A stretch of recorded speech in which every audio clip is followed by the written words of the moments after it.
उन लोगों ने परमात्मा की साधना की और साधना करने के बाद जिसने जिसने जैसी इच्छा की, जैसा जैसा अनुभव किया, उसी प्रकार परमात्मा ने आकार प्रकार धारण किया, सबको समाधान किया, उद्धार किया और अपने स्वयं प्रतिष्ठिता तो वही है, लेकिन साधना साधन साधन अनुसार बन जाता है। और मैंने कल कथा बताई थी ना, कुमार किसान की रुचि कुमार के घर में भी है और किसान के घर में भी है।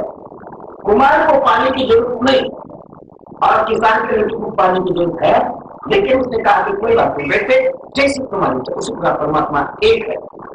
लेकिन जो जो जैसी जैसी भावना करता है उसी प्रकार परमात्मा उसको दर्शन देते हैं और वही आकार प्रकार बन गया और अलग है नहीं। तो वह परमात्मा अनंत उनके अवतार है। उन अवतारों में से अनंत अवतारों में से 24 अवतार के हैं। उन्हीं 24 अवतारों की चरित्र है, महापुरुषों ने उनके लिए परिश्रम किया, उसी का दर्शन भागवत के अंदर है। प्रथम दिन कोई भी चीज कैसी है उसको बताने के लिए उसकी प्रशंसा करने वाला दूसरा आपके पास बढ़िया चीज है, लेकिन कैसे पता नहीं है, आकर्षण नहीं होगा। लेकिन दूसरा ही बताते कि ये चीज इतनी बढ़िया है, मंदिर अच्छा है, लेकिन भगवान की स्तुति करने वाला पुजारी ठीक न हो तो लोग ज्यादा आएंगे नहीं। मंदिर पूजा पड़ा, लेकिन पुजारी अच्छा है, पुजारी जब भगवान की स्तुति करता है तो भीड़ की भीड़ लग जाती है। या बम्बई में 7 बार है ना, तो 7 बार पे 7 देवता लगा गया। कहीं चर्च है, कहीं मस्जिद है, कभी गणेश है, कहीं है। लोगों को जैसा जैसा अच्छा लगता है भागते तो अच्छा है। सारे के सारे परमात्मा की बात सुनने तो पद्म पुराण भागवत की चर्चा, भागवत का अनिष्ट है। भागवत को पढ़ने से क्या मिलता है? कर्म, उपासना, ज्ञान, सबके प्रति निष्ठा और सबको करने के बाद अपने आप परमात्मा हमारे हृदय में आते हैं।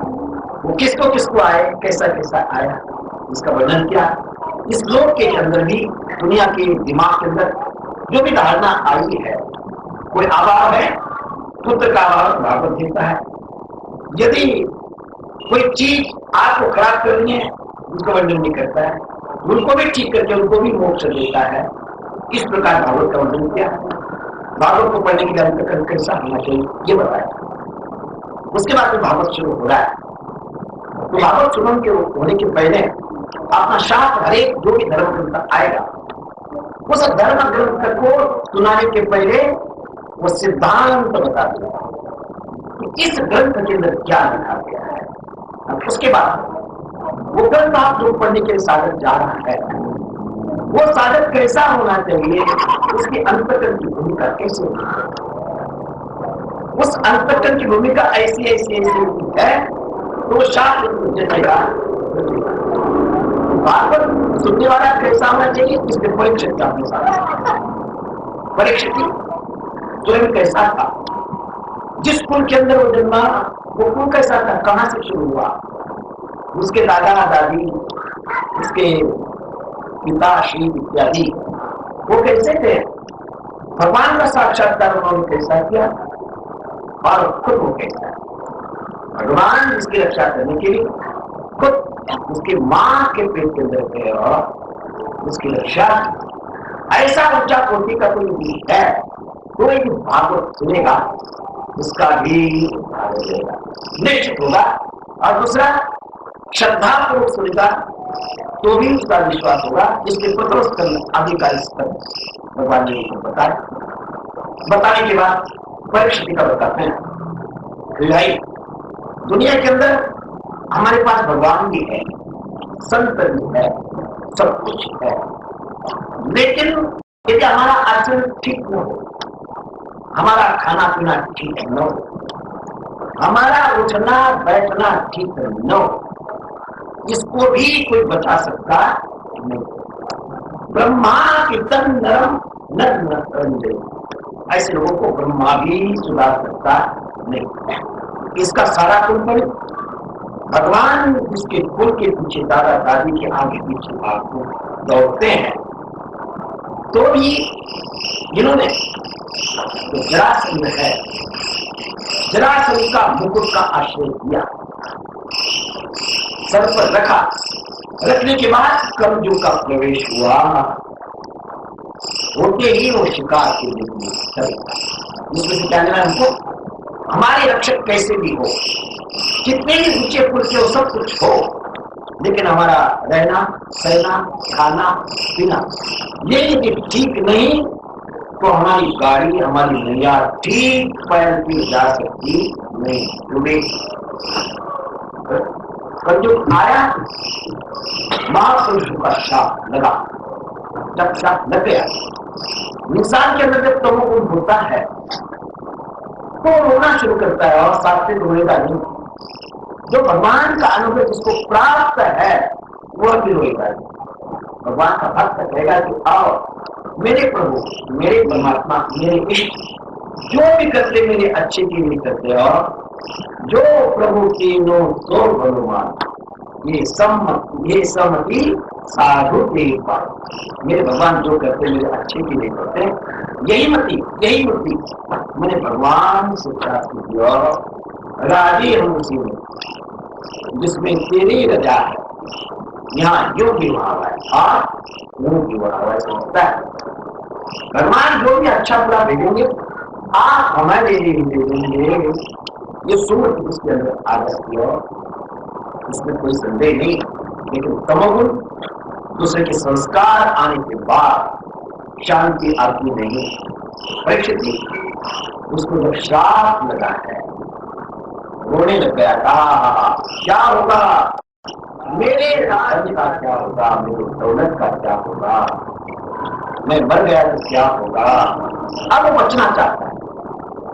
यहाँ आगे सारी कथाएं आ रही, जितने जितने जितने तमोगुणी तपस्वी है उन तपस्या की, प्रभु को प्राप्त किया, और प्राप्त करने के बाद प्रभु ने मांगा, उन्होंने यही मांगा, चार बात है ना, शरीर स्वस्थ कैसा रहे यही सोचता है।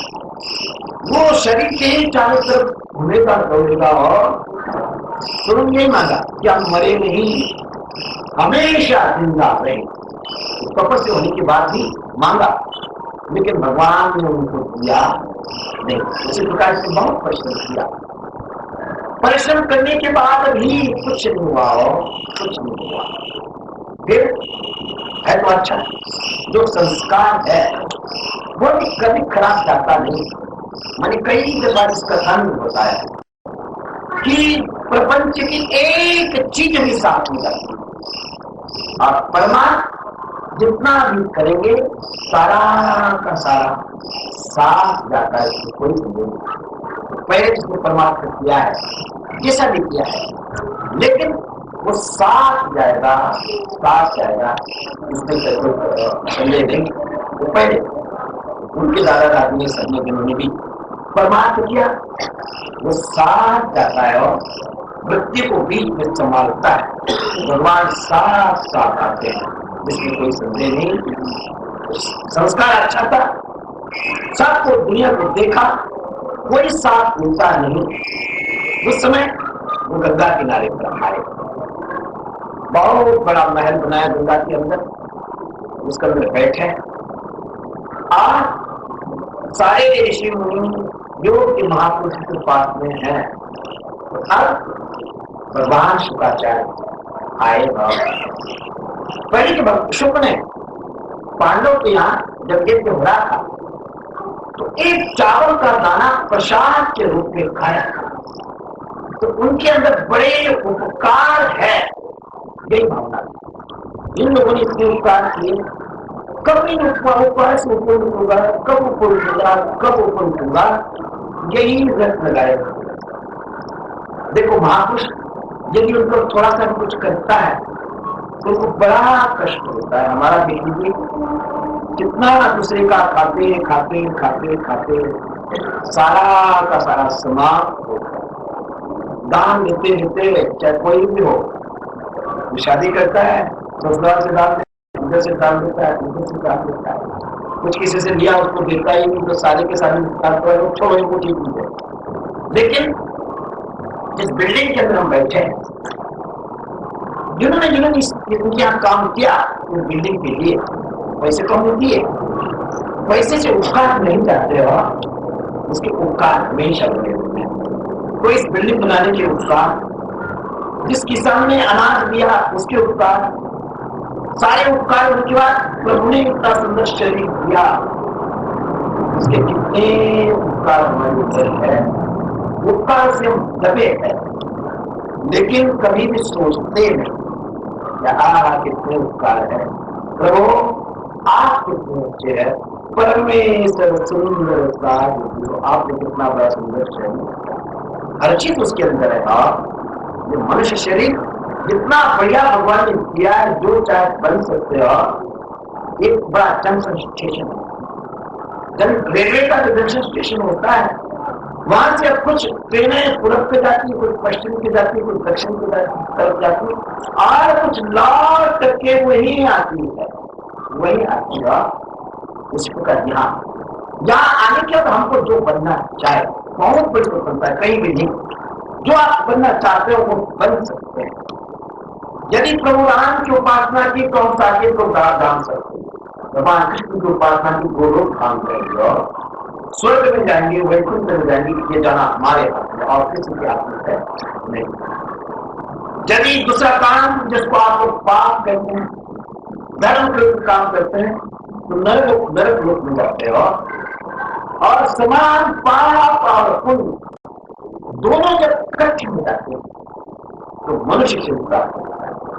और यहाँ आने के बाद यदि श्रोत्रियम ब्रह्मनिष्ठ योग के महापुरुष को चलेंगे और जीव ब्रह्म ऐक्य के ज्ञान भी प्राप्त किया, तो वो जीवात्मा मुक्त हो जाता है और उसकी आवागम सारा समाप्त हो जाता है, ऐसा शरीर प्राप्त। तो शुक्राचार्य सोचा कि आओ इन लोगों जो उपकार मेरे ऊपर है, तो अब उन्हीं का वंश परीक्षित जो दुखी है उसका उद्धार करना चाहिए। आज आने के बाद महापुरुष जब आता है, अपने आप अपना सिर झुक जाता है। ये झुकाने की कोशिश करे तो नहीं, वो टिकेगा नहीं। आडंबर से अपने पर आकर्षित करेगा, वो टिकेगा नहीं, समाप्त होगा। लेकिन महापुरुष के पास जाने के बाद अपने आप श्रद्धा मस्तक अवनत हो जाता है, वो महापुरुष। शुक्राचार्य है, आने के बाद अपने आप जितने भी बड़े बड़े विद्वान वहां बैठे थे, सारे के सारे प्रार्थना की, अनुशासन में उनको ऊंचे आसन पर बैठाया, सारे के सारे नीचे बैठने के बाद परीक्षित ने कहा, भगवान ऐसे ऐसी बात उद्धार करो। तब शुक्राचार्य कहते हैं, परीक्षित अब डरना है, तुम्हें ऐसा अमृत पिलाता हूं जिसको पिलाने के बाद आपका मरण ही समाप्त हो जाए, काल आपके दरबार में आएगा नहीं, आप अकाल बन जाएंगे, अकाल बन जाएंगे। तो वो भागवत शास्त्र उन्होंने कैसा कैसा बड़ा क्या क्या पढ़ा, प्रारंभ में बता जाएंगे। शास्त्र बहुत चीज है, क्यों? संप्रदाय के पीछे है, महापुरुषों का तत्व उसके पीछे है। ये वैष्णव संहिता भी है और शैव संहिता भी, दोनों का वाद विवाद करना नहीं। वैष्णव संहिता किसे बोला? प्रथम नारायण ने, भगवान नारायण, उन्होंने ब्रह्मा जी को दिया, ब्रह्मा जी ने नारद जी को दिया, नारद जी ने भगवान वेदव्यास को दिया, वेदव्यास ने शुक्राचार्य को दिया, और शुक्राचार्य ने परीक्षित को दिया। वैष्णव, ये वैष्णव के भी आचार्य हैं और सन्यासी के भी है। हमारे सन्यासी में क्या परंपरा है? नारायण, नारायण ने पहले परंपरा है, तो सन्यासी का भी आदि ग्रंथ है। और नारायणम पद्मभं वशिष्ठम शक्तिम च तत्पुत्र पराशरं च व्यासम शुकम गौरपदम महांतम, ये सारी की सारी सन्यासी की परंपरा हुई, सन्यासी और वैष्णव के दोनों की परंपरा हुई। विशेषता भगवान शुक्राचार्य ये सन्यासी की परंपरा में आते हैं, अवधूत है, उन्होंने इसको किया। दूसरी परंपरा संकालिक यह भी भगवान शंकर के द्वारा आया, दक्षिणामूर्ति भगवान से शंकराचार्य ने दिया, शंकराचार्य भगवान दक्षिणामूर्ति से संकालिक हो गया और संकालिक से आगे परंपरा चली। तीसरी बात, भगवान शंकर ने मां जगदम्बा पार्वती को उसको सुनाया, पार्वती के द्वारा शुक्राचार्य को मिला, शुक्राचार्य ने परीक्षित को दिया। इसकी हर दृष्टि से जितने भी संप्रदायात्मक है सबका समावेश भागवत शास्त्र के अधिकार सबका एक है। ये भागवत शास्त्र एक बहुत बड़ा कल्प वृक्ष है और इसके नीचे जो भी ग्रह, जो भी भावना उसके अंदर है, कल्प वृक्ष जैसे जैसे आप कल्पना करें उसी प्रकार का देगा। और रस करना बता देता हूँ कल्प वृक्ष किसको कहते हैं। एक कल्प वृक्ष एक जंगल के अंदर था, एक लकड़ आया, लकड़ी लेने के लिए जाता है, एक दिन बहुत लकड़ी का दक्षण हो गया, उठाया जाता नहीं, बहुत धूप है, पसीना पसीना हो गया, प्यास लगी, इधर उधर देखा कि पानी हो गया, एक बड़ा घना सा पेड़ वहां गया, बैठ है सदा भगवान इतना सुंदर पेड़ दिया, यदि पानी पीने को मिल जाए तो कितना अच्छा। सोच रहा है, कल्पना कर रहा है, तो वहां बढ़िया सोने की झाड़ी आ रही, ठंडा ठंडा गंगा जल उसके अंदर है। जो पानी दिखा भगवान आप कितने अच्छे, पानी तो आपने दे दिया, लेकिन आजकल के डॉक्टर कहते हैं भगवान खाली पेट पानी पी लेंगे तो गैस्ट्रिक हो जाएगी, खाली पी तो गैस हो जाएगी ऊपर, जिससे थोड़ा बहुत खाने को मिला तो कितना अच्छा है। कल्पना कर रहा हो वो पेड़ बढ़िया खा लिया, 56 प्रकार की भूख लगी, उसने हाथ मारा, खा लिया, हाथ पानी पी गया। जब इंसान खा लेता है तो क्या इच्छा सोने की इच्छा है, ज्यादा खा लेता है तो थोड़ा आराम करना सोचता है, बिल्कुल पेट तो भर गया और कुछ हो जाए सोने के लिए, तो बढ़िया पलंग आ गया, मच्छरदानी लगी, ठंडी ठंडी हवा उसके अंदर गया। याद रखना, जब तक आपको बढ़िया नींद आती नहीं तब तक बेड में जाना नहीं, भी ज्यादा नहीं तो खाली दिमाग शैतान की दम होती हो, क्या सोचेगा क्या करेगा तुमको पता नहीं, चला रहे अंदर और भी कल्पना की वो भी उसको मिलती। उसके बाद में उसको सोचता है कि यहाँ आया, सारी चीज मिल रही है, कहीं भूत तो नहीं, यहाँ भूत भी आ गया। जब वो भूत को देखता है तो पहले वो खा के नहीं जाएगा, खा विकल्प वृक्ष है और जो कल्पना करेंगे सब मिलेगा। उसे पाएंगे मनुष्य शरीर, ये विकल्प वृक्ष है, महापुरुष विकल्प वृक्ष है। अच्छी कल्पना करेंगे तो परमात्मा के तरफ जाएंगे, उसको कोई संदेह नहीं। तो ये मैं बताया था एक बहुत बड़ा कल्प वृक्ष है, उसके नीचे कोई महापुरुष गया, किसी ने द्वैत की कल्पना के भागवत भगवान कहते क्या है, आप आए मेरे पास, आपको द्वैत अच्छा है ना, द्वैत भी साधना के क्षेत्र की अच्छा है, और भक्त्यर्थम कल्पितम द्वैतम अमृता सुंदर, भक्ति के द्वैत की कल्पना करके भगवान की सेवा करता है, सेव सेवक भाव रखता है, दास भाव रखता है, वह अद्वैत से ही सुंदर है, परमात्मा का आनंद उसके अंदर आता है। उसको द्वैत दे दिया भागवत के अंदर, वो सोचेगा तो द्वैत बढ़िया आनंद देगा, भगवान भक्त उपासना यही उसको दिखेगा। कोई विशिष्टा द्वैत है तो उसको विशिष्टा द्वैत दिया, द्वैता द्वैत दिया, सबको देखने नहीं देते गए। अब शुक्राचार्य वहां गए, उसे भाई आप आ गए, आने के बाद आपको खाली कैसे जाएंगे, तो उनको अद्वैत वही अद्वैत तक उन्होंने परीक्षित दिया। परीक्षित को कहते हैं 7 दिन के अंदर ऐसा अमृत पिलाऊंगा तुम्हारी मृत्यु भी खत्म हो जाएगी, काल कभी भी आएगा नहीं। तो उनके 7 दिन सप्ताह सही अपनी परंपरा है, लेकिन 7 दिन की कल्पना करेंगे कि ठीक हो, महात्माओं की सुनिंगी है क्या 7 ही दिन क्यों, तो ज्योतिष की गणना जो करेंगे, शनिवार, रविवार, सोमवार, मंगलवार, बुधवार, बृहस्पति, गुरुवार, शुक्रवार, आज कौन है, 7 ही दिन है। दिन के अंदर 7वें दिन ही आता है, 8वां दिन आता नहीं। राइट, इन दिनों में आप आए, इन्हीं दिनों के अंदर आप भजन कर सकते हैं, परमात्मा का साक्षात्कार कर सकते हैं और मुक्त हो सकते हैं। और यदि दुनियादारी की तो इन्हीं 7 दिन के अंदर आपको प्राप्त, 7 दिन के अंदर ही मैं जन्मा हूं, 7 दिन के अंदर ही मैंने शरीर छोड़ना है। मेरे लिए 8वां दिन कोई आएगा नहीं। इन्हीं 7 दिन में भागवत शास्त्र को पढ़ करके उसको आत्म साक्षात करके परिष्कृत सा मुक्त हो जाना है। 7 दिन के अंदर आप मुक्ति लाना है। बाद में जब वो आप लाना चाहते हैं तो कई देवता लोग स्वर्ग के आ गए उसके पास, अमृत का कलश लेकर के, शुक्राचार्य को नहीं दिया। क्यों? ये देवता जो है वो ज्ञान के अधिकारी नहीं, विषय लोग ज्ञान के अधिकारी नहीं, और ज्ञान का अधिकारी केवल मुमुक्षु है। वह मुमुक्षु परीक्षा के अंदर है। शुक्राचार्य बैठे, मंगलाचार्य तो हमारे शास्त्र का सिद्धांत है। हमारे यहाँ जितने भी संप्रदाय हो, शुरू में परमात्मा का मंगलाचरण करता है। मंगल आदि मंगल, मध्य मंगल और अंतिम मंगल। मंगल करने से सारे विघ्न दूर हो जाते हैं और भगवत साक्षात्कार हो जाता है। उन्होंने मंगलाचरण किया।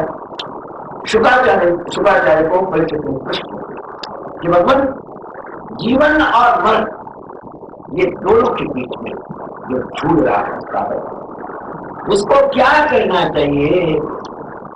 6 प्रश्न उसने की, बहुत बड़े सुंदर प्रश्न है। तब शुक्राचार्य खुश हो, वो कहते हैं वरियान एष प्रश्न, आपने जो प्रश्न किए बहुत श्रेष्ठ है। क्यों? लोग मंगल उसके अंदर छिपा हुआ है।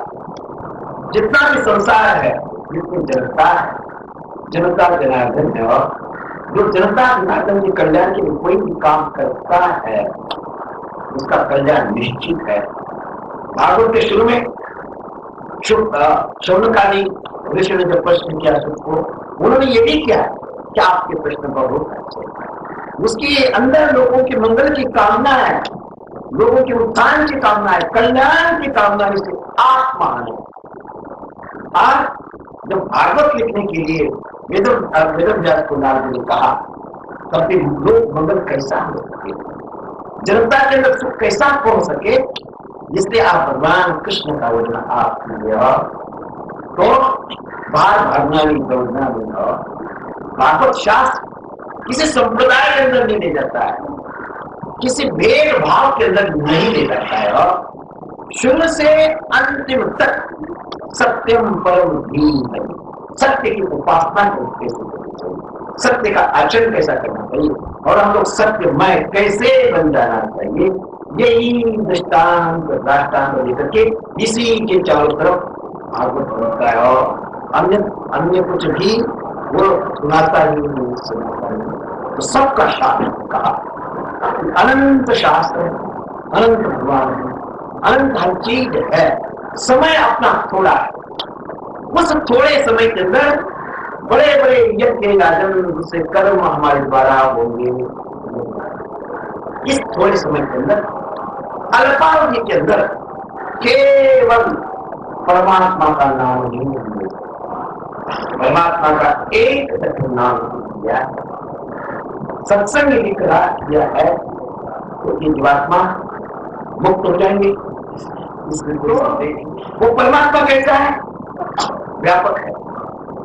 तो उस व्यापक तत्व को समझाने के लिए ये सृष्टि कैसी है, कैसे प्रारंभ होगी, कैसे कैसे है, कैसे स्थिर होती है, जिसका सारा का सारा तत्व उन्होंने उनको समझाया। उसके बाद में भगवान के कितने अवतार है, इन अवतारों का वर्णन सारा का सारा समझाया। फिर जिस सृष्टि के अंदर है वह सृष्टि कैसी पैदा हुई, तस्मात् आत्मनः आकाशः सम्भूतः आकाशात। इस प्रकार 5 भूत कैसे पैदा हुए, कैसे आए, उनका पंचीकरण कैसा कैसा हुआ, और उन पंचीकरणों से ये संसार सारा का सारा कैसा पैदा हुआ, भगवान कैसे उसके अंदर है, ये सारा समझाने के बाद इस सृष्टि का विकास कैसा कैसा हुआ, ये हर चीज बताई। भगवान से मनुष्य कृपा हुई, मनुष्य कृपा से सारे के सारे ऋषि है, उन ऋषियों ने इस सृष्टि को आगे बढ़ाया। उसके बाद में हिरण्याक्ष हिरण्यकश्यप की कथा समझे। उसके बाद में कर्दम ऋषि, संसार के अंदर हम आएंगे, प्रारंभ के अनुसार हमको नाचना पड़ेगा, इसमें कोई संदेह नहीं। सारा का सारा कार्य हमारे द्वारा होगा, तो वो संसार बढ़िया कैसा बनेगा, उसके लिए यदि विषयों वासना की दृष्टि से यदि हम 10 प्रश्न करेंगे तो हमारी जो संतति है वह भी वैश्विक बन जाएगी। और यदि हमारा संसार परमात्मा में बने, हमारी जो संतति है वह संतति मातृ देवो हो, पितृ देवो हो, आचार्य देवो हो, इस प्रकार हमारे माता पिता को ही परमात्मा कैसे माने। संपूर्ण संसार के अंदर परमात्मा ही परमात्मा अनुसूत है, भगवान ही भगवान है। जहां जहां उसकी दृष्टि जाती है वहां परमात्मा ही परमात्मा है। इस प्रकार की बुद्धि उन बच्चों के अंदर कैसे आएगी, अस्तित्व बुद्धि कैसे आएगी, तो संतति पैदा करनी है तो तपस्या की आवश्यकता है। जिन आपको मैंने बताया था, ये जो कपड़ा गई वस्त्र है, तो शुरू में इसके जो तंतु है वो तंतु गेहूं के वर्ण के थे, उनको इकट्ठा किया, धागा बनाया, धागा का कपड़ा बनाया। जब वो कपड़ा बन गया तो वह रंग उसके अंदर आया, कौन सा आया, जो तंतुओं के अंदर था वही रंग आया। उसी प्रकार जो भी संतति हमारे यहाँ आएगी वो कैसे आती, रज वीर्य के संयोग से। तो वह रज वीर्य अन्न से होगा, वो अन्न जो हमने खाया, उस अन्न के लिए पचाने के लिए जो जो चीज जीवन चलाने के लिए हमने अपने घर में लाई, यदि वो चीज पवित्र है, शुद्ध है, तो वो संस्कार से वो अन्न रजवीर शुद्ध बनेगा। और वो अन्न, वह धन यदि हम इसे लाए, दूसरे को फंसा के लाए, दूसरे के आंसू के अंदर आंसू बहा करके लाया, तो वह जो उसके द्वारा जो चीज पैदा होगी उसका उपादान जैसा ही होगा, उसी प्रकार जो संपत्ति हमारे पास आएगी वो भी ऐसी ही हमें वो झूठ बोलेगी, हमें परेशान करेगी। जैसा हमने दूसरे को परेशान किया था उसी प्रकार का परेशान करती वो हमें जर करके समाप्त कर देगी। इसलिए कदम विष्णु सोचा पिताश्री की आज्ञा प्राप्त है, मान ली है। घोर आज्ञा व्यभिचार पिता गुरु है, तो उन्होंने जो आज्ञा दी है उसको विचारना है, सोचना है, पालना है।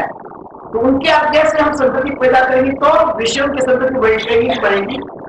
तो महान बनाने के लिए पहले खुद तपस्या, तो उन्होंने तपस्या की, तपस्या से देवभूति प्राप्त हुई। उस तपस्या के कारण भगवान खुद उनके घर में आया। तो जो अणु परमाणु जो भी चीज उन दोनों के अंदर है वही आपके अंदर हमारे अंदर है। जैसे उन्होंने तपस्या की परमात्मा प्राप्त करने के लिए उसी प्रकार तपस्या किया। उनकी कथा के अंदर हम जो भी नहीं देखा,